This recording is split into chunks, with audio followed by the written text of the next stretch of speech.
सौतेली माँ ने जब अपने सौतेले बेटे सुल्तान को खाने में जहर देकर मारने की कोशिश की तो उसका पिता उससे हाथ जोड़कर क्षमा मांगते हुए उसका यहाँ अब और रहना उचित नहीं कहकर सुल्तान को वहां से जाने की कहता है। सुल्तान अपने पिता के चरण स्पर्श कर उनसे विदाई लेकर चल पड़ता है। राजा महिपाल चुपचाप नम आंखों से सुल्तान को ओझल हो जाने तक देखते रहते हैं।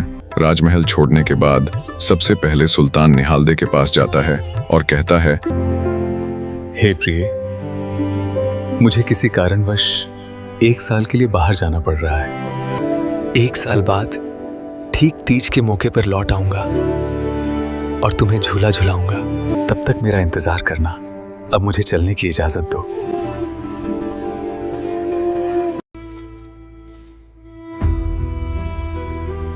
इस प्रकार तीज पर मिलने का वायदा करके सुल्तान निकल पड़ता है अपने देश निकाले की अवधि का बचा हुआ 1 साल पूरा करने। चलते चलते वो नरवरगढ़ नाम के एक नगर में पहुंच जाता है। नरवरगढ़, जहां उस समय राजा ढोला का शासन था। सुल्तान वहां पहुंचकर ऐसी नौकरी की तलाश करता है जिसमें उसे राजा को कर अर्थात शुल्क ना देना पड़े, बेशक उसका वेतन बहुत कम हो। दोस्तों, पुराने समय में राजा महाराजाओं द्वारा किसानों और राजघराने में नौकरी करने वाले व्यक्तियों से उनकी कमाई का कुछ हिस्सा लिया जाता था। 50 और सिक्के जल्दी दर्ज करो, अगले गांव वाले अपना योगदान लाओ। उसी हिस्से को कर यानी अतिरिक्त शुल्क कहा जाता था। तो एक क्षत्रिय होने की वजह से राजकुमार सुल्तान राजा को कर देना अपने धर्म के विरुद्ध समझता था। कर रहित नौकरी के लिए जब सुल्तान ने राजा ढोला के यहाँ काम कर रहे रसोइये और मालियों आदि से पूछा तो उन्होंने बताया, ऐसी नौकरी तो सिर्फ चौकीदारी की ही है जिसमें तुम्हें राजा को कर नहीं देना पड़ेगा। सुल्तान बोला, ठीक है, मुझे मंजूर है। अंततः राजा से आज्ञा मिलने के बाद सुल्तान को नगर में गश्त करने वाले चौकीदार के रूप में रख लिया जाता है। जैसे ही रात हुई, पूरी सजगता के साथ सुल्तान नगर में गश्त करने निकल पड़ता है, क्योंकि उन दिनों नगर में बहुत चोरियां हो रही थी, पर चोर था कि किसी की पकड़ में ही नहीं आ रहा था। गश्त करते करते सुल्तान जब एक घर के आगे से निकला तो उसने एक बड़ी ही अजीब बात देखी। एक युवा लड़की जिसने कड़ाही चढ़ाई हुई थी वो रोती जाती और पूड़े पापड़ी तलती जाती। ये देख सुल्तान को बड़ा अजीब लगा। वो उस नवयुवती के पास गया और बोला, क्या बात है बहन? एक तरफ तो तुमने कढ़ाई चढ़ाई हुई है जो कि किसी खुशी के मौके पर व्यंजन आदि बनाने के लिए चढ़ाई जाती है, और दूसरी तरफ तुम रो भी रही हो। ये रोते रोते पूड़े पापड़ी तलने के पीछे क्या वजह है? सुल्तान की बात सुन वो नवयुवती अपनी भाभी की तरफ इशारा करते हुए बोली, इन सब की वजह ये है, जिस दिन इसके साथ मेरे भाई का रिश्ता पक्का हुआ था उसी दिन मेरे पिता को दानव की भेंट के लिए जाना पड़ा था, और आज मुकलावे के बाद जब ये पहली बार हमारे घर आई है तो आज मेरे भाई का नंबर है। मेरे भाई के जाने के बाद हमारी तो वंश बेल ही खत्म हो जाएगी। दोस्तों, कहानी को बीच में ही रोककर आपको बताता चलूं कि उन दिनों नरवरगढ़ के बाहर एक दानव रहता था। उसी दानव की भेंट के लिए नगर से हर सप्ताह एक व्यक्ति 2.5 किलो पूड़े पापड़ी और एक बकरी दी जाती थी। जब राजा ढोला उस दानव का कुछ नहीं बिगाड़ पाए तो उन्हें दानव के साथ मजबूरी में ये समझौता करना पड़ा था कि नगर के हर घर से बारी बारी एक व्यक्ति दानव की भेंट में जाएगा।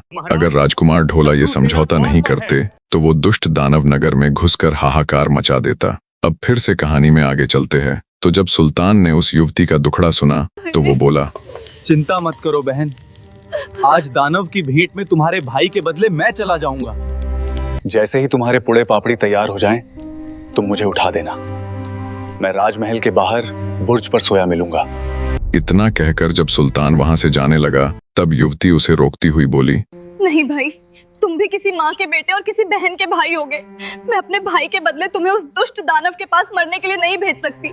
पर सुल्तान ने जैसे तैसे उस युवती को मना लिया और महल के बाहर बने बुर्ज पर जाकर सो गया। युवती ने जब 2.5 किलो पूड़े पापड़ी तैयार कर लिए तो वो एक बकरी और पूड़े पापड़ी लेकर राजमहल के बाहर बने उस बुर्ज के समीप आकर खड़ी हो गई जहां सुल्तान सोया हुआ था। वो खड़ी खड़ी आंसू बहाती रही, पर उसमें इतनी हिम्मत ना हुई कि वो सुल्तान को नींद से जगा सके, और होती भी कैसे, वो उसे किसी अच्छी जगह थोड़े ही ना भेज रही थी, वो तो उसे मौत के मुंह में भेज रही थी। दूसरी तरफ दानव को जब तय समय पर उसकी भेंट ना मिली तो मारे गुस्से के वो पागल हुआ जा रहा था। जब क्रोधित दानव ने जोर से गर्जना करते हुए चिंगाड़ मारी तब दानव की तेज चिंगाड़ से सुल्तान की आंखें खुल जाती है। देखा तो युवती उसके पास खड़ी सिसक रही है। सुल्तान बोला, अरे बावली बहना। तुमने मुझे उठाया क्यों नहीं? लड़की बोली, अगर मैं तुम्हें किसी अच्छी जगह पे भेज रही होती तो जरूर उठा देती भाई, पर मैं तो तुम्हें मरने के लिए भेज रही हूँ, सो चाहते हुए भी तुम्हें उठाने की मेरी हिम्मत नहीं हुई। सुल्तान जल्दी से वे पुड़े पापड़ी और उस बकरी को ले नगर के बाहर बनी दानव की गुफा की तरफ चल पड़ता है। भूख लगी होने के कारण चलते चलते सुल्तान दानव की भेंट के लिए दी हुई सारी पुड़ी पापड़ी खा जाता है। जब वो उस दानव की गुफा के बाहर पहुंचा तो दानव दहाड़ते हुए बोला, आज इतनी देर क्यों लगा दी? जल्दी से मेरे पास आ, मैं तुझे खाने के लिए बेताब हूँ। भेंट में हुई देरी के कारण दानव का गुस्सा साफ झलक रहा था। दानव से थोड़ी दूरी पर खड़ा सुल्तान बड़ी नम्रता से बोला, दैत्यराज, पहले आप इस बकरी को खा लीजिए और इसके बाद में मुझे। सुल्तान की बात सुन क्रोधित दानव झल्लाते हुए बोला, नहीं, मैं पहले तुम्हें खाऊंगा, जल्दी से आगे आओ। पर सुल्तान ने वही खड़े खड़े फिर से वही शब्द दोहराए, जिससे क्रोधित दानव के सब्र का बांध टूट गया। वो तेजी से सुल्तान की तरफ लपका और उसे उठाकर पूरी ताकत से ऊपर आसमान में उछाल दिया। हवा में फेंका हुआ सुल्तान बोला, हे दादा चकवा बेन, तेरी दुहाई, दया करना। उसके इतना कहते ही उसके स्वर्गीय दादा चकवा बेन का चक्र चल पड़ा, जिससे सुल्तान बिना किसी चोट आदि के बहुत ही आराम से धरती पर उतर जाता है। ये देख घोर आश्चर्य के साथ दानव सुल्तान से बोला, कौन हो तुम? मुझे अपना परिचय दो। दानव के पूछने पर उसे अपना परिचय देता हुआ सुल्तान बोला, मेरा नाम सुल्तान है। मैं कीचकगढ़ के राजा मैनपाल का पुत्र और स्वर्गीय दादा चकवा बेन का पौत्र हूँ। जब दानव ने सुल्तान का परिचय सुना तो मारे भय के उसके पसीने छूट गए। घबराया हुआ दानव सुल्तान से बोला, हे भले मानुष, मेरी मृत्यु चकवा बेन के पौत्र के हाथों लिखी है, ये जानने के बाद जिस दिन तुम्हारा जन्म हुआ था उसी दिन मैंने कीचकगढ़ छोड़ दिया था। हे मनुष्य, आज मेरी जान बख्श दो, मैं यहाँ से बहुत दूर चला जाऊंगा। दानव की बात सुन सुल्तान बोला, दुष्ट दानव, मेरे पैदा होने से पहले कीचकगढ़ में न जाने कितने ही घरों को तुम्हारे कारण ताला लगा होगा और कितने ही घरों को यहाँ नरवरगढ़ में भी ताला लग चुका है। अगर आज मैं तुझे जिंदा छोड़ दूंगा तो ना जाने आगे भी कितने ही बेकसूर लोग तुम्हारा भोजन बनेंगे। इतना कहते हुए सुल्तान ने फिर से अपने दादा चकवा बेन का नाम लिया। हे दादा चकवा बेन, तेरी दुहाई। इस धूर्त दैत्य का नाश कर दीजिए। सुल्तान के इतना कहते ही दादा चकवा बैन के चक्र चलने लगे। उन चक्रों में उलझकर कुछ ही देर में दानव के प्राण पखेरु उड़ जाते हैं और वो धड़ाम की आवाज के साथ नीचे गिर पड़ता है।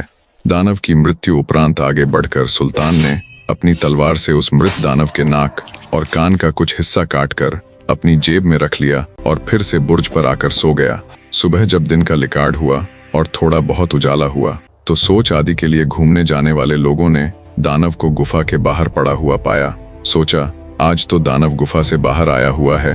मारे डर के वे वहां से भाग खड़े हुए। उसके शरीर में कुछ भी हलचल ना देख कुछ बुद्धिमान व्यक्ति पास गए तो देखा दानव तो मरा पड़ा है। किसी ने सोच के लिए लाया हुआ लौटा तो किसी ने गिलास फेंककर दानव को दे मारा और ये चिल्लाते हुए नगर की तरफ दौड़ पड़े कि मैंने दानव को मार गिराया, मैंने दानव को मार गिराया। सोचा राजा खुश होकर उन्हें बहुत बड़े इनाम से नवाजेगा। दानव के मरने की खबर मिलने पर राजा ढोला ने तुरंत राजसभा बुलाई। सभा में मौजूद नगर का हर कोई व्यक्ति ये दावा कर रहा था कि उसने दानव को मारा है, उसने दानव को मारा है। मैंने दानव को मारा, मैंने दानव को मारा।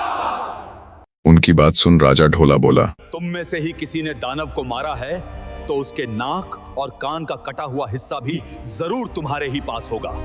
राजा के ये कहने पर सबकी बोलती बंद हो गई। तब राजा ने मंत्री को हुक्म दिया, पता लगाओ कल दानव के पास जाने वाली भेंट में किसका नंबर था। पता करने पर मालूम हुआ कि कल तो फलां फलां साहूकार के लड़के का नंबर था। राजा के कुछ सैनिक उस साहूकार के घर गए और उसके लड़के को अपने साथ राजमहल ले आए और उसे राजा के सामने हाजिर किया। राजा बोला, क्या वो तुम थे जो कल दानव के पास उसकी भेंट के रूप में गए थे? साहूकार का लड़का बोला, हाँ महाराज, नंबर तो मेरा ही था, पर मेरी जगह नगर का नया चौकीदार दानव की भेंट गया था। क्या? राजा के हुक्म से तुरंत नए चौकीदार यानी सुल्तान को भी राजा के सामने हाजिर किया गया। राजा ने उससे पूछा, क्यों भाई, कल तुम गए थे क्या दानव की भेंट? सुल्तान बड़ी नम्रता से बोला। हाँ महाराज, तो क्या तुमने ही दानव को मारा है? सुल्तान ने फिर से हाँ में सिर हिला दिया। तो फिर दानव के नाक और कान का वो हिस्सा भी तुम्हारे पास जरूर होगा। राजा के ये कहने पर सुल्तान ने जेब से दानव के नाक और कान का कटा हुआ वो हिस्सा निकालकर राजा को दिखा दिया। महाराज, क्या आप इनकी बात कर रहे हो? सुल्तान के द्वारा मृत दानव के नाक कान का हिस्सा दिखाए जाने पर राजा ढोला उसकी वीरता से बड़े प्रभावित हुए। पूरे राजदरबार में तालियों की गड़गड़ाहट के साथ सुल्तान का सत्कार किया गया। राजा ने उसे इनाम के तौर पर बहुत सी सोने की मोहरें दी। जब रानी मारू को ये खबर मिली, महारानी जी, क्या आपको पता है हमारे राज्य के नए चौकीदार ने उस दुष्ट दानव को मार गिराया। तो उसने अपने पति ढोला से कहा, महाराज, मैं भी उस वीर पुरुष से मिलना चाहती हूँ, अतएव आप उसे आज शाम के भोजन पर राजमहल बुलवा लीजिए। राजा ढोला ने सुल्तान को शाम के भोजन का निमंत्रण भिजवा दिया। मुझे ये बताते हुए अत्यधिक प्रसन्नता हो रही है कि जो दर्शक गण सिर्फ लॉन्ग वीडियो में ही रुचि रखते हैं, उनके लिए आगे से हर दूसरे या तीसरे दिन मनोरंजन का छोटा सा डोज अर्थात कहानी का 10 से 12 मिनट का भाग मिला करेगा। अंत तक जुड़े रहने के लिए आपका तहे दिल से धन्यवाद। बहुत जल्द मिलते हैं कहानी के अगले भाग के साथ। तब तक कहानी के ऊपर अपनी राय जरूर दीजिएगा।